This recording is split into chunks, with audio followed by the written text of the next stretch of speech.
Halo, assalamualaikum warahmatullahi wabarakatuh, Bu. Selamat pagi, perkenalkan nama saya Vivin Umairo dari Prodi Kebidanan Program Sarjana Kebidanan tingkat 1 kelas B semester 2 dengan NPM 2219201087 dari Stikes Mitra Husada Medan. Baiklah, di sini saya akan membuat sebuah video penjelasan yang saya ketahui dan berdasarkan pengetahuan saya tentang embriogenesis.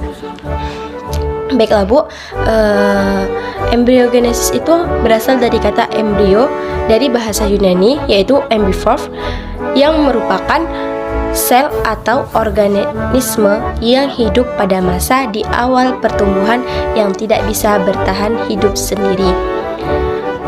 Embriogenesis manusia analah proses kompleks yang terjadi selama 8 minggu pertama setelah pembuahan.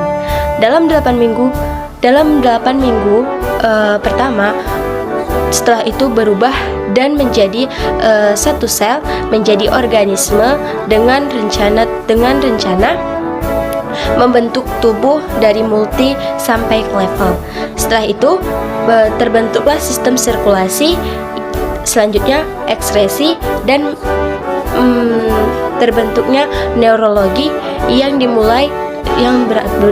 bermula dan berkembang selama tahap proses embriogenesis. Proses fertilisasi itu biasa ada 3. Yang pertama, fertilisasi atau pembuahan. Proses embriogenesis itu ada 3. Yang pertama, fertilisasi atau pembuahan. Yang kedua, cleavage atau pembelahan. Dan yang ketiga ada implantasi atau nidasi. Proses-proses embriogenesis meliputi fertilisasi zigot, dari zigot berubah ke morula, setelah dari morula berubah ke blastula, setelah itu berubah ke gastrula dan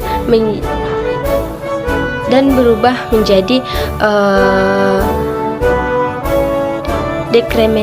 dekrementasi sel atau bentuk sel seperti pembentukan struktur tubuh.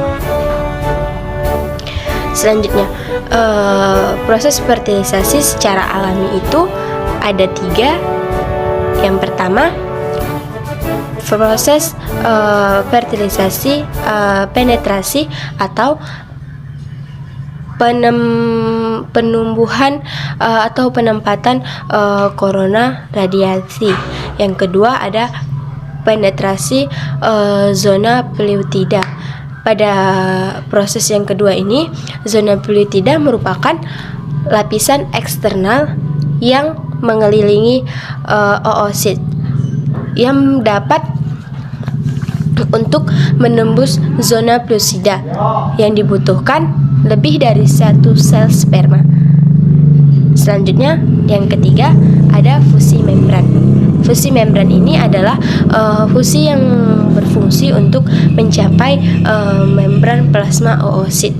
Maka dalam pembentukan ini terbentuk seperti kerucut pembuahan dari instan membran telur, dan pelapisan butirannya terbentuk seperti dari telur. Selanjutnya ada proses fertilisasi secara buatan. Yang pertama ada inseminasi intrauterin, yang kedua ada inseminasi intracervix, dan yang ketiga ada inseminasi intratuba. Kalau inseminasi intrauterin ini proses yang umum terjadi.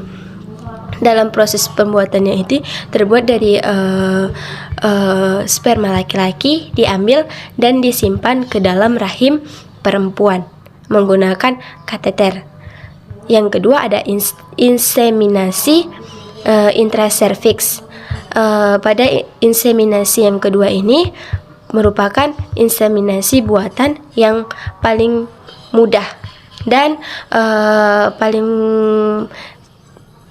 paling cepat atau murah prosesnya, karena memiliki mirip dengan hubungan seksual. Selanjutnya yang terakhir atau yang ketiga tadi ada inseminasi intratuba. Inseminasi intratuba itu dilakukan dengan menempatkan sperma ke saluran tuba. Dari sel sperma laki-laki akan ditempatkan ke saluran tuba Fallopi. Selanjutnya selama prosedur atau proses pembuatannya, kateter dimasukkan melewati serviks dan rahim untuk mempermudah dan menempatkan saluran sperma laki-laki ke dalam saluran tuba tersebut. Selanjutnya ada tahap-tahap embriogenesis, yaitu morula. Pada tahap morula ini terjadi pembelahan zigot menjadi 16 sel, setelah itu berubah menjadi 32 sel. Pada fase morula ini merupakan fase yang penuh dengan sel-sel hasil pembelahan dan masih diselimuti oleh zona pellucida atau zona pellucida. Biasanya pada proses morula ini blastomer terus mengalami pembelahan menjadi 54 sampai 64 pembelahan. Terus berlangsung selama proses tuba. Selanjutnya ada proses bastula. Pada proses bastula ini pertumbuhan fertilisasi dari 4 sampai 5 hari, zigot berubah menjadi berbentuk seperti bola yang diikuti dengan sel-sel blastomer atau sel-sel yang menuju ke vegetal pore yang berbentuk seperti rongga. Pada tahap blastula ini akan menghasilkan blastosit. Pada hari ke-6 sampai hari ke-7 setelah fertilisasi, maka di dalam dinding rahim atau di dalam uterus. Selanjutnya ada gastula. Pada proses gastula ini sel-sel yang sudah terbentuk dari blastosit akan pindah ke dinding endometrium. Setelah itu akan berkembang dan membentuk lapisan dari dalam ke luar, yaitu hipoblast dan trobobiat. Pada saluran ini zigot memasuki fase gastula. Setelah itu terbentuknya rongga. Setelah itu akan berbentuk seperti blastosel. Pada tahap ini rongga gastosel itu atau blastosel akan berubah menjadi saluran pencernaan.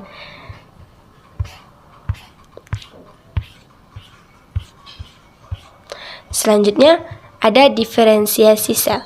Pada diferensiasi sel ini sekitar hari keempat setelah fertilisasi, sel terus membelah diri dan mulai berdiferensiasi, mulai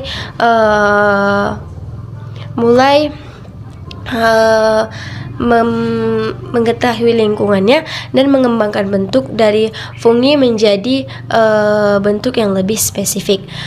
Selanjutnya pada tahap diferensiasi sel ini, dua lapisan berkembang menjadi lapisan kulit terluar yang dikenal dengan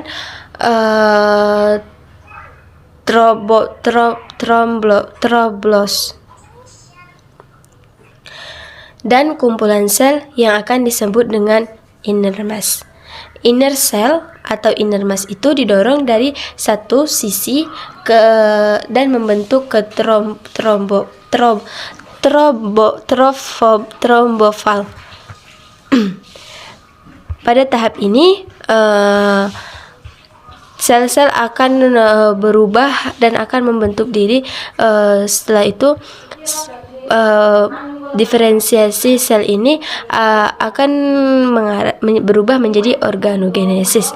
Pada struktur ini menjadi jaringan yang akan lebih spesifik dan dikendalikan oleh faktor-faktor gen yang akan dibawa pada saat pembentukan katup atau pembentukan fungsional dan vegetatif.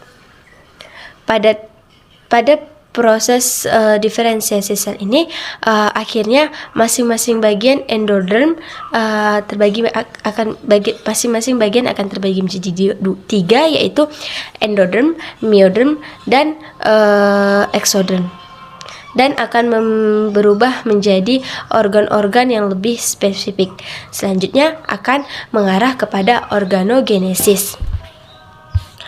Pada proses organogenesis ini adalah proses diferensiasi yang berdekatan dan saling mempengaruhi. Pada tahap ini semua tahap atau semua pembentukan embrio telah selesai dan akan berbentuk seperti janin untuk siap dilahirkan. Baiklah, sampai disinilah video yang saya ketahui tentang embriogenesis. Selamat pagi Bu, selamat pagi teman-teman. Assalamualaikum warahmatullahi wabarakatuh. Dadah.